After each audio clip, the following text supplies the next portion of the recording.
My fiancé came out as a lesbian and told me that everything we shared together was a lie. Now everyone is telling her how strong and brave she is while no one cares about me. Posted by you/guiltypollution742. My ex, who I will call Dana, and I had been together for 7 years, and I knew from the beginning that she was bisexual. She openly told me about her past relationships with girls, but I never cared because it wasn't a problem for me at all. We never had any big fights or arguments, just small things that we always managed to sort out. After 7 years together, I decided it was the right moment to pop the big question. We were deeply in love, financially stable, and already living together, so for me, it felt like the perfect time. I prepared everything to make it as romantic and unique as possible, and when I finally asked her, she hesitated, but then said yes. That's when the problem started, because I didn't understand why she hesitated. I asked her about it, but she only replied, "I was nervous, so I let it go." We shared the news with her parents. Mine passed away when I was 20, and my little sister when she was 17 in a car accident, and our friends.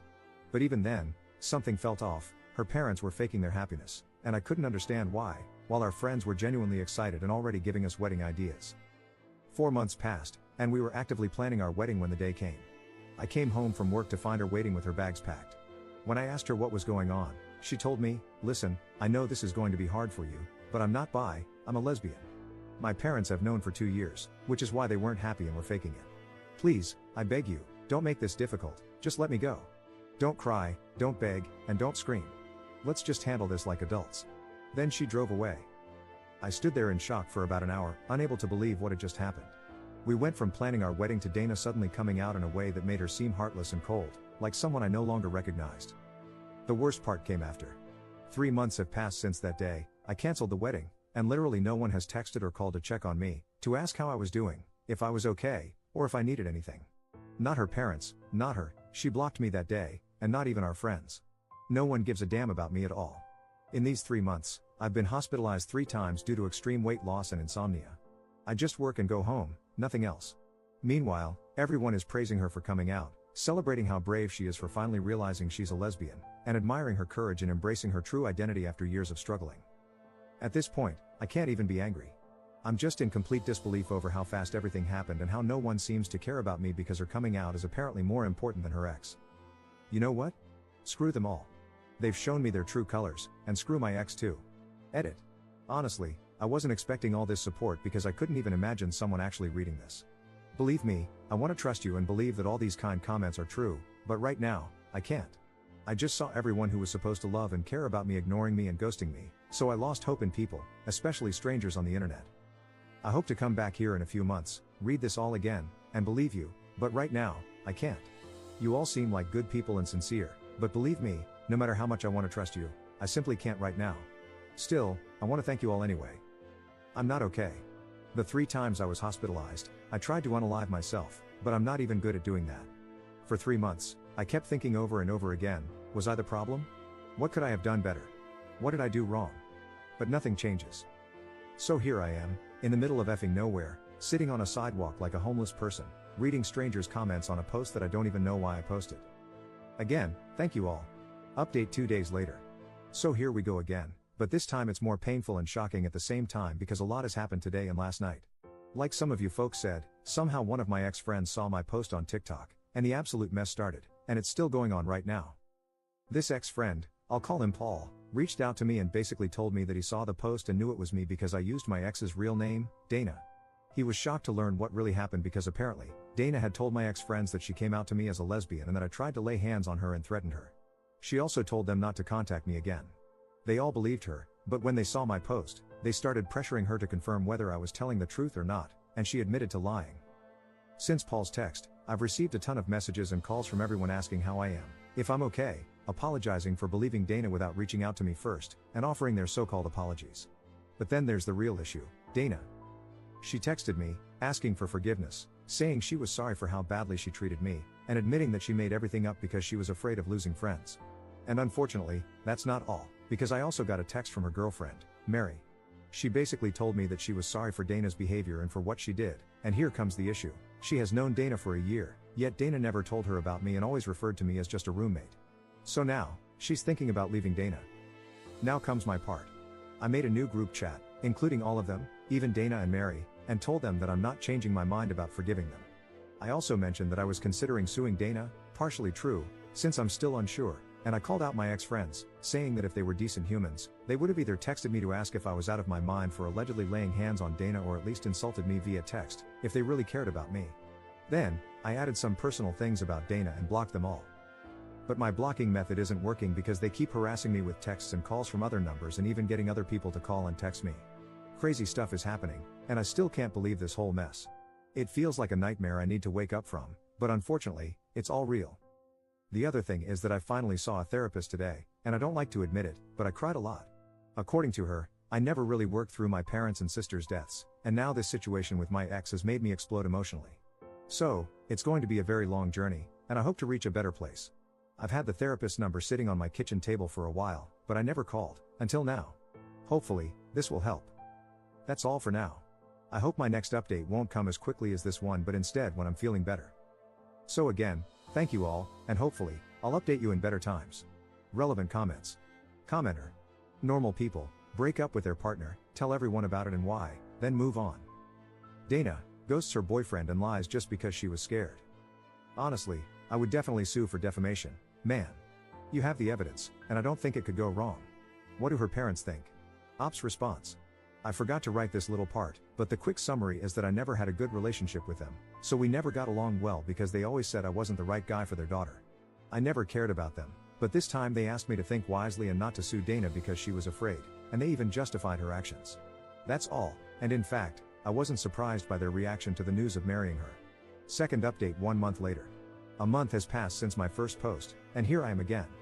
I know I promised to come back when things got better, and I really hoped for that, but unfortunately, my life hasn't improved at all. Things keep getting worse than I expected. I'm going to talk the way I do with my therapist because, in a way, you all feel like my therapists. You know, I'm not an expert in therapy or these things, and I hoped that, in a short time, things would change and make me feel better. But it's been more difficult and longer than I expected or imagined. I cry every day about everything that has happened to me, about my parents and my little sister's premature death, about what happened with Dana, and about how my friends betrayed me so easily, as if I were just a random guy. The worst part is Dana. After my parents' death, I put all my attention and importance on her.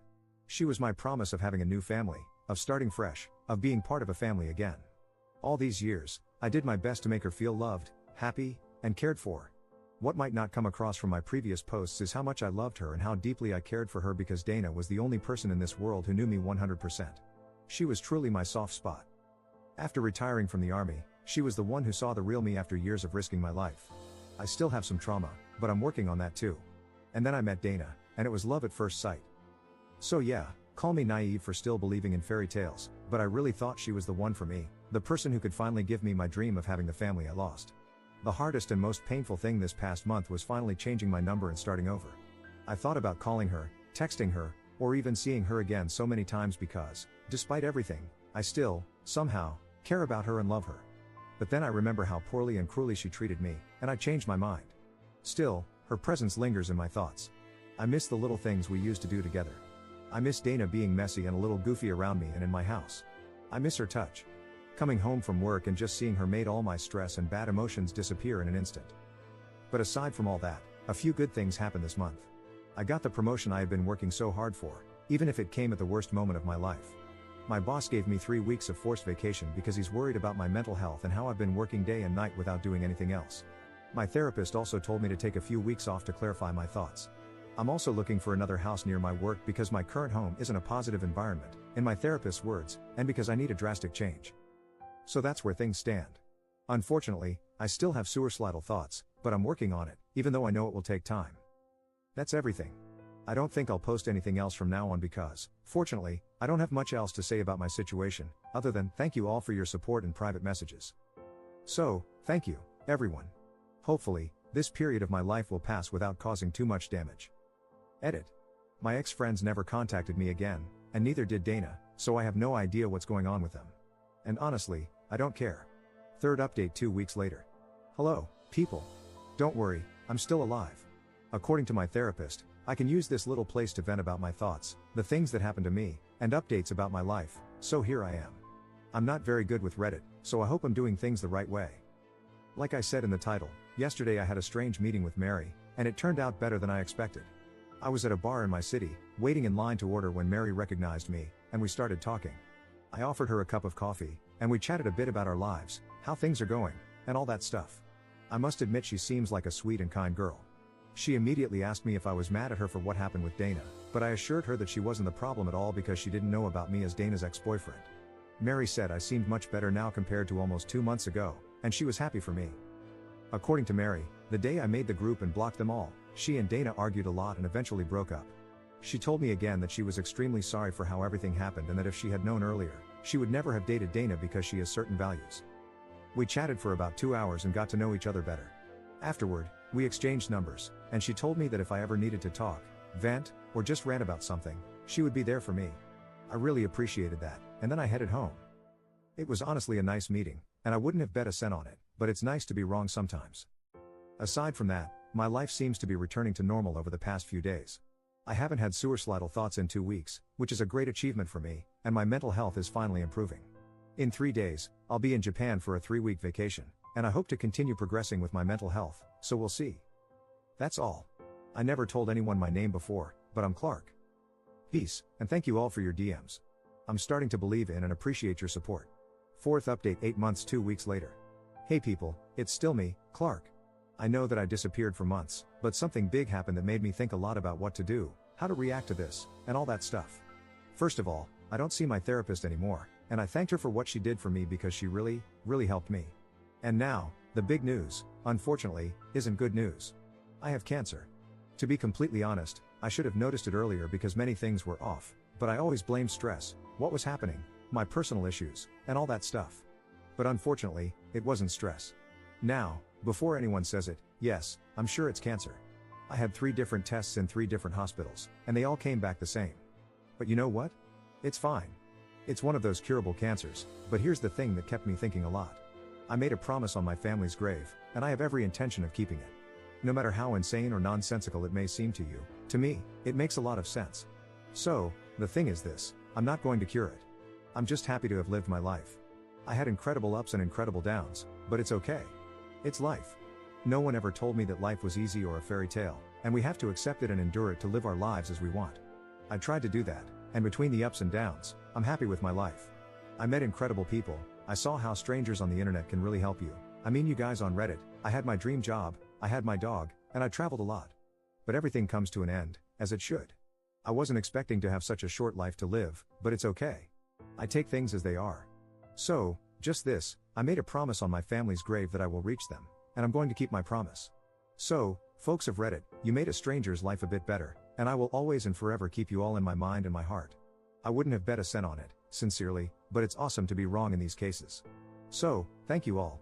I hope you all have the best life, see the world, love like never before, enjoy everything this world can offer you, and remember this, you all made a stranger's life better. Love you all, and enjoy your life to the fullest. Thanks, Clark.